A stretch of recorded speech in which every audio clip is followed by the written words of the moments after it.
Guys, আমরা এখন আছি রেস্টুরেন্টে আর আমরা এখন মিক্স কি চাউমিন অর্ডার দিয়েছি।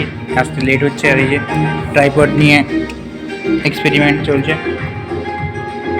আর আমি বসে আছি এখানে। আর এখানে অ্যাম্বিয়েন্সটা খুব ভালো। হোটেল না, অ্যাকচুয়ালি রেস্টুরেন্টের অ্যাম্বিয়েন্সটা খুব ভালো। গোলাপটা আমার পকেটে আছে। এই যে হচ্ছে সেই গোলাপ যেটা ও আমাকে দিয়েছে, অনেক কিউট, আমার ড্রেসের সাথে ম্যাচের। এটা আমি যত্ন সহকারে পকেটে রেখে দিই, না হলে বাইরে থাকলে লোকের নজরে লেগে যেতে পারে। একদমই রোস্ট, চিকেনগুলো একটু বেশি শক্ত শক্ত। খাওয়া শেষ হয়ে আসছে প্রায়।